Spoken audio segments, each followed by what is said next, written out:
Good morning, everybody. I hope that you had a peaceful night's sleep.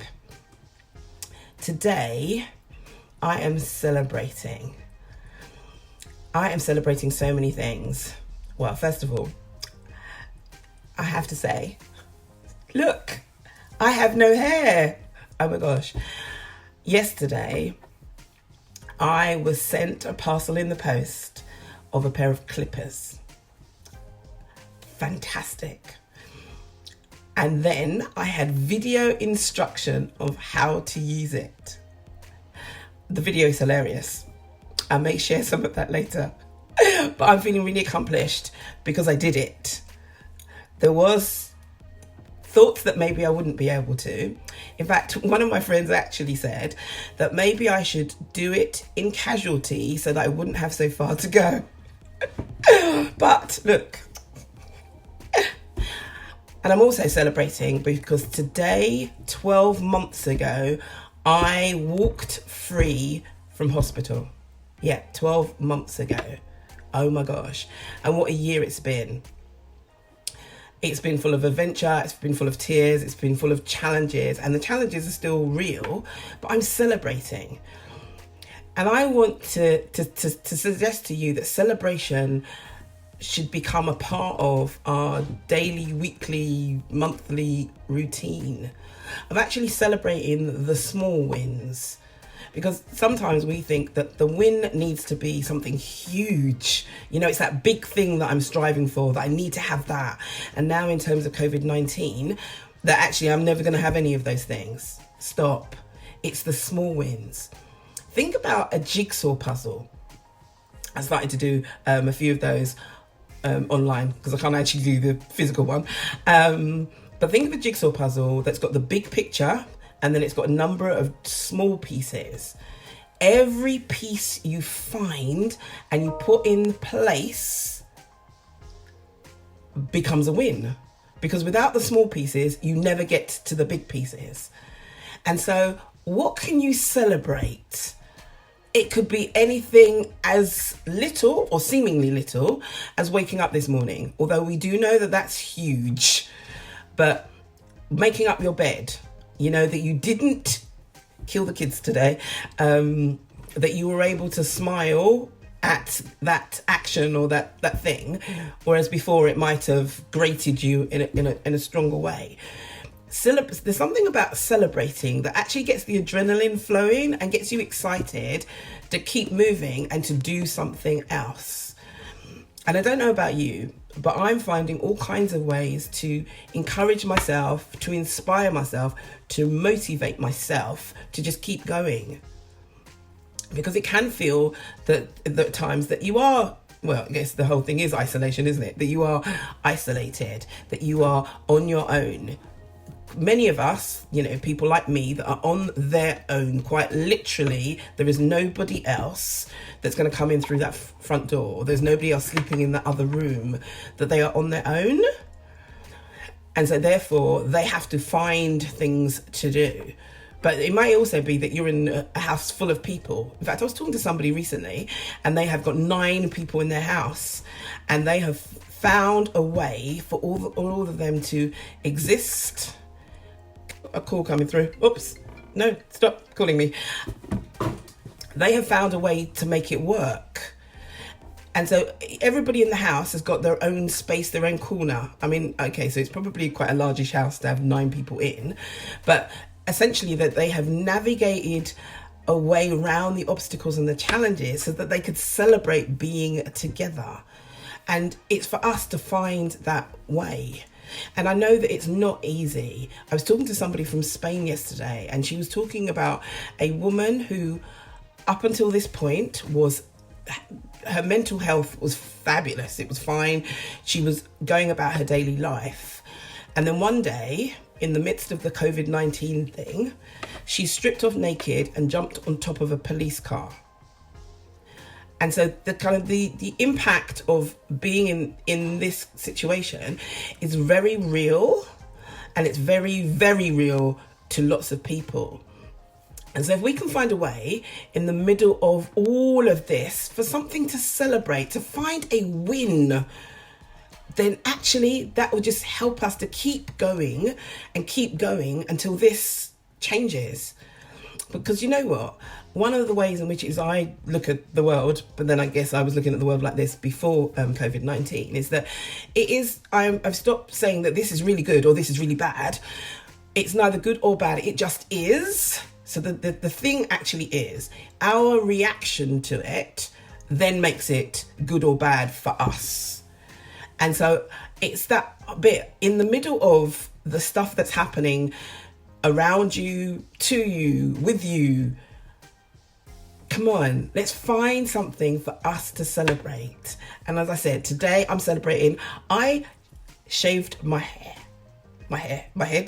Yeah, whatever it was that I did it. And before doing it, I would have said to you that I wasn't able to do that because I couldn't quite understand how it was that you did it. And then I've still got the back of my head and how I'm going to do that because I can't see it, all of those things. So I would have said that I'm not able to.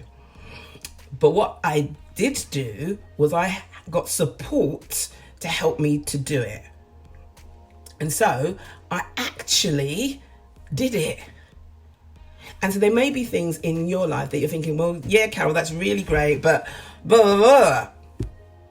Find the support you need in order to do it, to help you, to celebrate with you, to push through.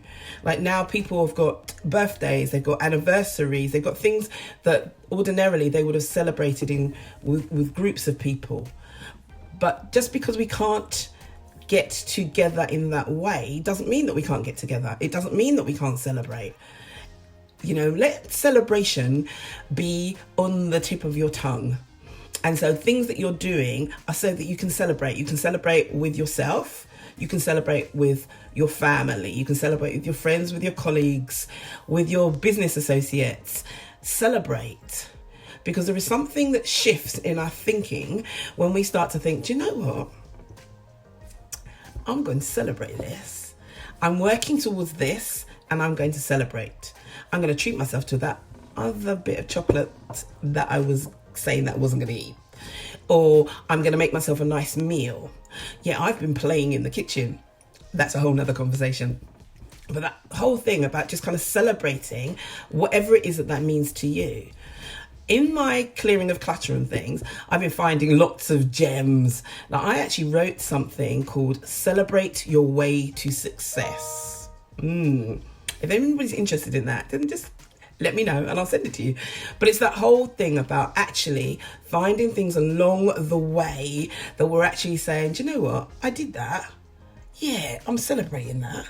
Because I think that too often we don't pause long enough to actually look at what it is that we have done or what it is that we have achieved. And in this time, there is a whole heap of time to pause and reflect. But when I say that, I'm not saying to stay there, because when we start to reflect, we're looking backwards and sometimes we get caught up in, those things that happened, that didn't happen, should have happened. By this age, I should, and I wanted to, and it, no, that's not the kind of looking back that I'm talking about.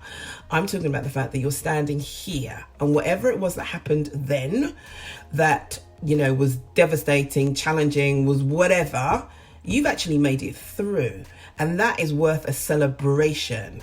And you know what? I'm going to celebrate. If you aren't able to or not willing to, it's okay. I'll celebrate for you. Because the fact that you are here is a celebration in itself. And you know what I want to say to you is I believe, and some of you I know, many of you I don't, but I will tell you that you are awesome. I love that word. You're awesome. Because I believe that everybody is awesome. They just have different flavors. And some people have found theirs and some people are still looking. And I want to say to you that you are awesome just as you are. There may be that you need a little bit of polish, you need to kind of add a little bit, take a little bit away, but actually the core essence that makes you is awesome. And from that place, celebrate your awesomeness. Because when you let your light shine, you unconsciously give other people permission to do the same. Think about it. that if you decide to celebrate, think about the people in your household. Think about your children. This is a kind of great thing. It's adding a little bit of polish to the whole attitude of gratitude, that you're grateful, but you're celebrating that. I'm celebrating that Christ is risen, and it's not I who live, but he who lives in me. I'm celebrating that. And I celebrate that every day that I breathe. Because for me, I know that the only way that I am still standing, sometimes it's a bit wobbly, that I'm still standing, that I'm still able to share with you, is because of who he is in me and who I am as a result of that. And that may not be your truth, and that's okay. But it's about finding yours and celebrating that. Because I firmly believe the stuff that's going to get us through this is not just what it is that we do, it's who we are as we're doing it. It's back to that whole thing. Are you a victor or a victim? If this is happening to you, then oh my gosh, that's really terrible and that's really awful, and you'll get caught up in that. If you're a victor, then this is happening, but you know what? I'm going to fight my way through this. It's not going to get me. It's not going to get me down, or it's not going to keep me down, because we do get down. Are you a warrior? There is just so much in the news, so much of the stuff that people are sharing that's getting you worried and anxious about stuff. Or are you a warrior? Again, it's about fighting. And just on those videos that people have put together, and well done, they've put them together, stop sharing them. Stop. Because we don't need to share more fear. We need to share more hope. Now, if you've got an answer to the stuff that people are sending, then send that answer so that people are also then thinking about something else. Because otherwise, all we are doing is sharing more fear. And remember, fear is a reaction. Courage is a decision. Let's decide now to be courageous and to keep pushing through. So, everybody, let's celebrate. There's another day that we're alive. And I know that for some of you that may seem insensitive because you've lost loved ones or you've got people in hospital. Let's celebrate their lives. There's a thing there's a poem called Live the Dash. Because when we talk about people that have passed away, we do kind of funeral programs or eulogies or whatever, we do in big letters the year that they were born. We do in big letters, they're not letters, are they? They're numbers. But big, you know what I mean, big, the year that they died. And then we've got a dash between the two. And in real terms, those two bits are just events. The dash is where all the magic and the beauty is. Let's celebrate the dash. So the people that perhaps have passed on, let's celebrate the life that they lived. Let's celebrate the contribution that they made to your life, the contribution that they made to the world. Let's celebrate their lives, not just mourn their passing. And that, yes, I'm not saying you not to be sad and all of those things, but actually let's celebrate. So let's make today a day of celebration. I really could do some cake to do the celebration, but you know what I mean. Whatever it is that kind of works for you. Have an absolutely fabulous day of celebration.